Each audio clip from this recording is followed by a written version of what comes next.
Tonight at 7, after a bit of a break, the Bay Area is once again getting soaked as another atmospheric river moves through. I'm honestly just ready for the summer. I'm ready for it to be sunny. Aren't we all?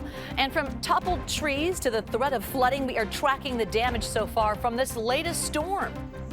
Back to back to back storm systems. Today's was the strongest, but there's more rain on the way later this week and even into next week. Tracking it all in the First Alert forecast. The information that comes out of this office allows communities to prepare ahead of time. From rain to flooding to fire weather, they monitor it all 24/7. But why this critical service that saves lives is now in danger itself. This is CBS News Bay Area with Juliette Goodrich.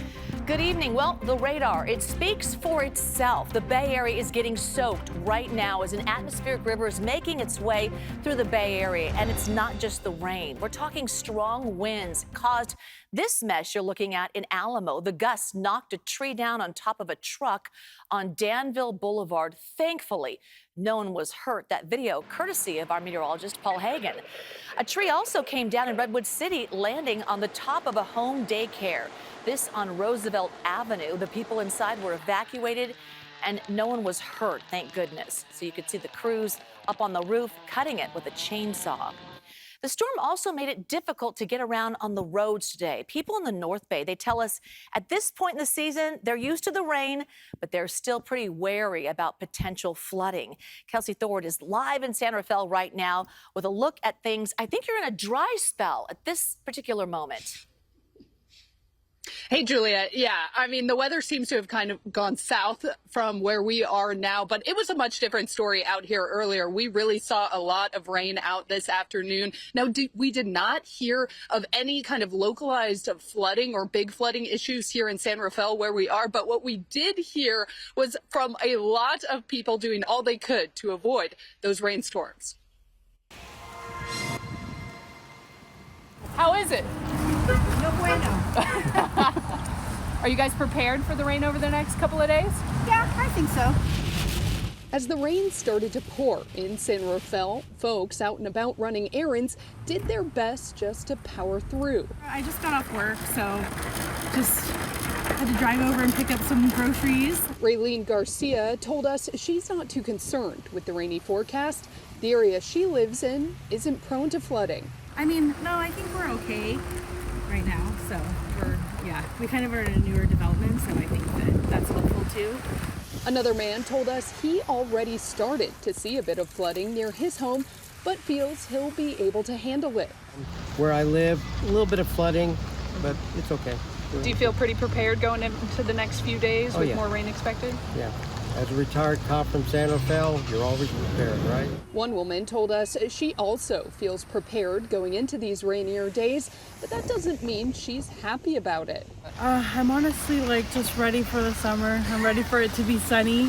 Most people we ran into told us this weather is just par for the course up here in the North Bay, and something everyone gets used to. Oh, it feels like we have an atmospheric river every couple of months, so yeah, it feels about the same. For Raylene and so many others, the plan seems to be hunker down and wait for it to pass, hoping after that, the sun will stay put a little longer. No, I'd like some sunshine.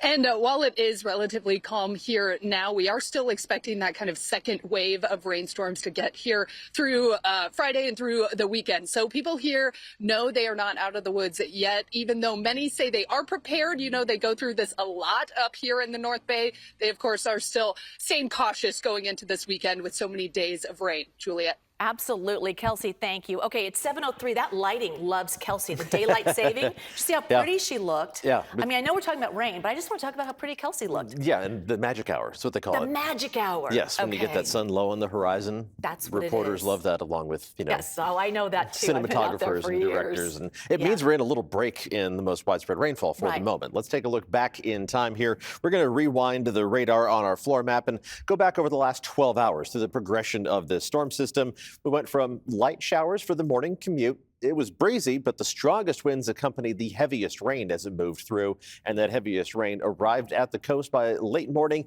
And really, the bulk of the heaviest rain fell this afternoon. There's that narrow cold frontal rain band that we were talking about yesterday. It moved through pretty much on schedule with some severe thunderstorm warnings being issued from San Francisco down the peninsula right around 2-3 o'clock this afternoon. But now the bulk of that rain is moving farther and farther off to the east. And as we head through the rest of tonight and into tomorrow, we're going to get into a pattern that brings us off and on showers. Futurecast shows these lingering showers redeveloping, moving in from the Pacific. Occasionally some heavier downpours. A couple of these showers could develop into actual thunderstorms with some rumbles of thunder, maybe even some small hail. But once we get past about midday tomorrow, the last of these lingering showers is going to quiet down. It won't take too long for the next wave of rain to move in, though, so enjoy some dry weather tomorrow afternoon. It's a brief little break. Right now, seeing that emerging sunshine just before sunset as we look out from the Mark Hopkins Hotel. Rainfall amounts pretty consistent across the board, anywhere from 0.3 of an inch of rain in San Jose and San Francisco, 0.4 of an inch of rain for Livermore, to almost 1 inch of rain in San Rafael, and just over 1 inch of rain so far in the Santa Cruz Mountains around Ben Lomond. There were some strong winds with this system, 83-mile-an-hour gusts in Pacifica. All these numbers are unofficial until the National Weather Service verifies the data that comes in from the automated sensors, but a 65-mile-an-hour gust in the Marin Headlands, over 60 miles an hour in Concord, and almost to that level at SFO. That's some serious wind energy associated with this system. But the winds, while it's still breezy out there right now, they are backing down, and the wind is still going to be an issue for the next wave of rain, but not as much as it was today. We will look at that next wave of rain in more detail coming up in the full forecast. All right, Paul, thank you. A look now at PG&E's outage map. So right now, more than 1,800 homes and businesses are still without power across the Bay Area. The vast majority concentrated in the South Bay with more than 12,000 outages. So it's been a wet and windy day along the coast. So check out just how choppy the waves were this afternoon. This is in Half Moon Bay, but that's not keeping adrenaline seekers or adrenaline junkies away. We saw a group of kite surfers taking advantage of the high winds. Gusts could get as high as 55 miles per hour. So the storm prompted some severe thunderstorm warnings across the Bay Area earlier today. Those warnings came from the National Weather Service's Monterey office. Among their many jobs is to protect the public from dangerous weather. They also provide weather data. So that is our First Alert weather team that uses that data. And that data then feeds into weather apps on our phones. But the office has already lost people to President Trump's cuts, and there are fears more layoffs could be coming. Kenny Choi shows us what is at stake.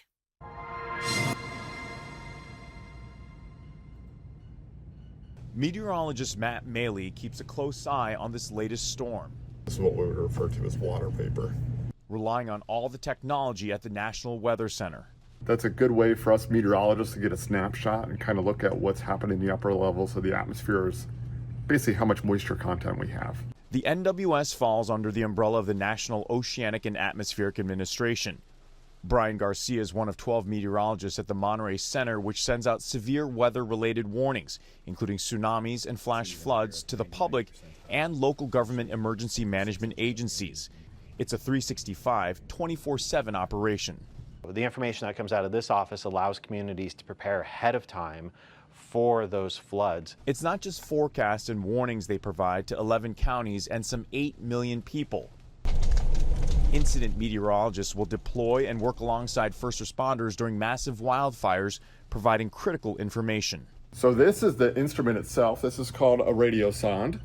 3, 2, 1. The small device attached to a helium-filled weather balloon will ascend tens of thousands of feet, collecting and sending back real-time data to computers.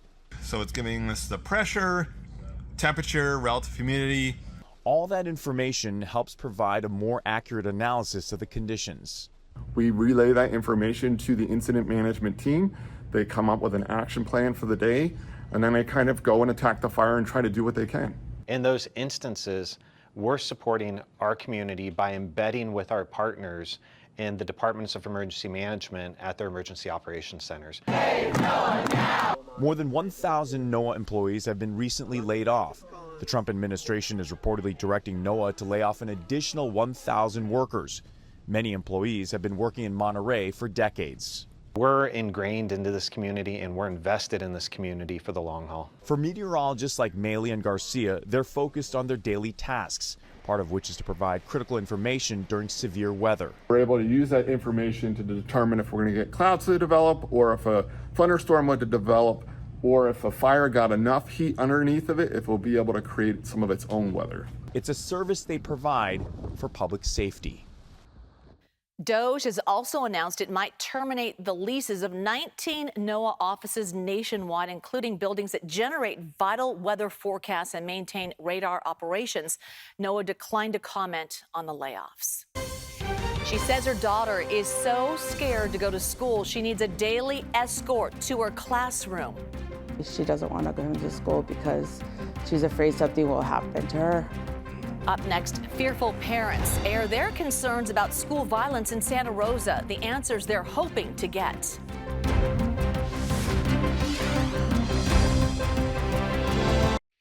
More than 1,300 employees with the Department of Education are losing their jobs as President Trump considers an executive order to dismantle the agency altogether. And while officials insist they will continue to perform key functions, parents like Myrna Little are raising concerns about the impact the cuts could have on students with disabilities. Her 10-year-old daughter has cerebral palsy and relies on federally funded programs to teach her writing and communication. State officials are trying to reassure parents like Myrna that there are protections in place to ensure children with disabilities have access to essential programs. From a threat of closure to campus violence to a principal getting removed, Santa Rosa's Elsie Allen High School has been dealing with a lot over the past few weeks. And this week, school leaders tried to address some of the community's fears. Amanda Harry heard from one mother whose daughter is so scared she won't go to class without an escort. She is fearful of coming to school right now. Concerned parents, students, and residents filled Elsie Allen High School library looking for answers from district administrators. Tammy Rompelman took to the mic to fight for her daughter. I just need her to feel safe. How are you going to do this for our children? Rompelman says she was nervous to bring up her concerns, but she's more nervous for her daughter's safety, well-being, and education. There have been 2 stabbings this year, one just a few weeks ago, and another back in August. She's anxious, she has anxiety, she doesn't want to go into school because she's afraid something will happen to her. And Rompelman says many days her daughter doesn't go to school, and if she does, she needs help just getting there. And that's why I have to have someone walk her to class, because she won't get out of my car without an escort. We need to understand. Throughout the meeting, many people expressed feelings of fear, instability, and uncertainty. And safety is just part of it. The community just learned the school would be spared from a closure. But then their principal, Gabe Albavera, who is the longest tenured in the district, was placed on administrative leave and will not return. The timing of this is so awful given what we've all gone through. I guess what I want to know is, would this have happened anyway had the stabbing not occurred? Assistant Superintendent of Human Resources, Vicki Zanz, carefully addressed people's concerns. This is due to a personnel issue that is not specific to what happened on campus. It's not specific to the stabbing. Stabbings have become all too familiar in Santa Rosa City schools. In March 2023, a student was fatally stabbed by another student during an art class at Montgomery High. Rompelman vividly remembers the aftermath. We went to the funeral and saw the reaction of everybody, and having to say goodbye to this young life that was lost that could have been prevented. She's hoping to prevent further tragedy, advocating for all student safety on campus. The school superintendent says many of the issues on campus aren't starting there, but instead within the community, then spilling over onto campus. And they're working with the city to help prevent that. On to our current storm. It is bringing heavy snow and strong winds to the Sierra, and that's a recipe for danger on the road as the conditions and people start to look ahead to this coming weekend. But emergency crews and local officials say they've been preparing all week to make sure the roads stay open, the lights stay on. And for the latest on the storm, let's go to First Alert meteorologist Paul Hagan. Keep those lights on. Yeah, keeping the lights on is one thing. Keeping the roads open might be kind of an issue with feet of snow adding up over the course of the next several days. Let's take a look at the satellite perspective of the storm system, the atmospheric river. You can see that plume of clouds extending out into the Pacific. This was a low-end atmospheric river, just an AR1 on the 1 to 5 scale, but it was enough to bring that band of heavy rain across the Bay Area and quite a bit of wind damage, which isn't specifically associated with the atmospheric river itself. It's part of the storm system that directed the atmospheric river towards us. Either way, though, it was gusty. This is going to continue to work its way inland, but we're still in an unsettled pattern that's going to continue to give us off and on showers as we head through the rest of tonight and the first half of tomorrow.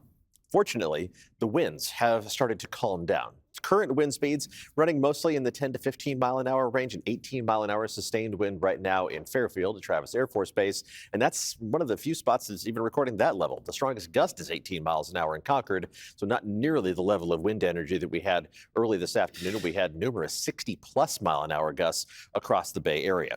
There are still some leftover showers, though. Let's take a look at the floor map, and we'll put some labels on the map so you don't get lost once we cover it up with all the radar data. At the moment, what we have is the bulk of the rainfall moving off to the east, lingering showers left over behind that heaviest rain. It's still coming down at a decent clip in the South Bay right now. San Jose, you're approaching the back edge of the rainfall, but that's going to continue to make its way farther and farther to the east. Some of the heaviest rain now falling in the foothills to the east of San Jose. But we're not going to completely break out of this showery pattern for about the next 18 hours or so. Let's take a look at Futurecast. We'll wind the clock forward through 5 o'clock tomorrow morning. There's the bulk of that rain moving to the east, off and on showers as we head through the rest of tonight. This is probably the most aggressive forecast model in terms of the number of showers and their intensity. But it's certainly possible that a couple of these are going to tap into enough juice in the atmosphere to become not just showers, but actual thunderstorms capable of producing cloud-to-ground lightnings, rumbles of thunder, and even some small hail. Let's go from 5 o'clock tomorrow morning through 1 o'clock tomorrow afternoon, and those off and on showers will progressively become more off, but they're not going to completely end until after about 1 o'clock in the afternoon. We'll see those showers moving out. A little dry break tomorrow afternoon into tomorrow evening, but it doesn't last long because another wave of rain is going to be moving in after midnight tomorrow night, and that is going to continue through the first half of the day on Friday. This one is going to remain below the threshold of an atmospheric river, but it's still going to bring more rain on top of already saturated ground and some gusty winds for the Friday morning commutes. We're going to have to track those threats as we head through the next couple of days.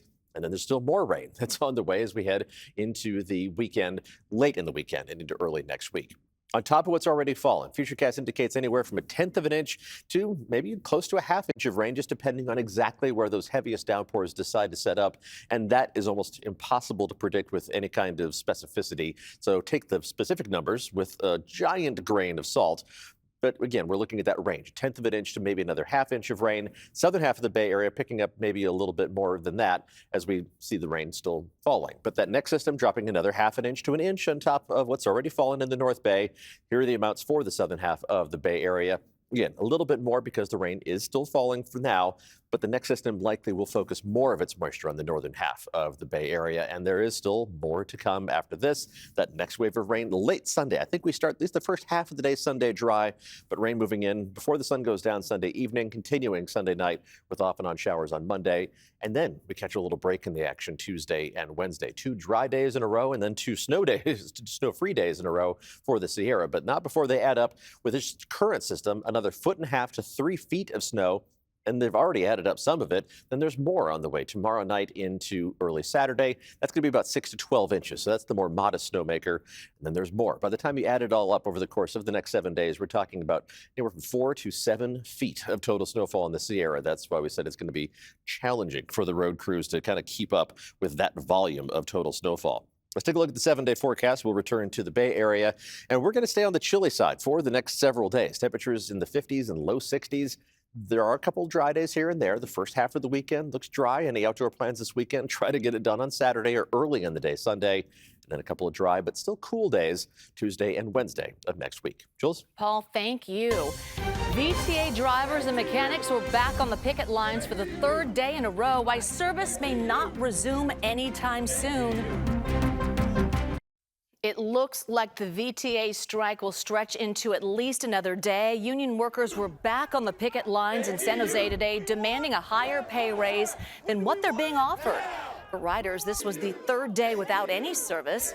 VTA says its top priority is to get buses and light rails back on the road, but right now there are no negotiations scheduled.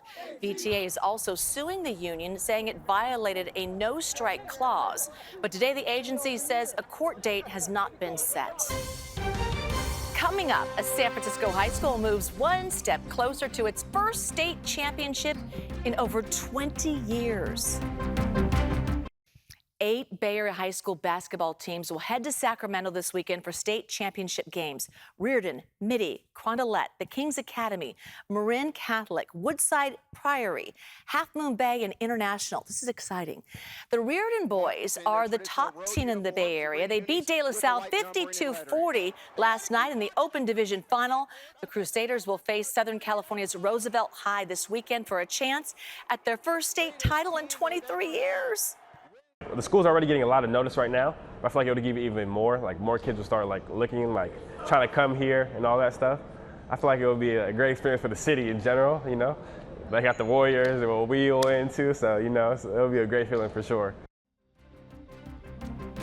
Thanks for watching. The news continues at 8 on KPIX Plus. We'll see you back here at 11 o'clock. Stay safe out there. That's exciting for them. Thanks so much for watching. To view more content like this, we've selected some videos we think you'll enjoy. So please be sure to hit like and then click the link in the left-hand bottom corner to subscribe.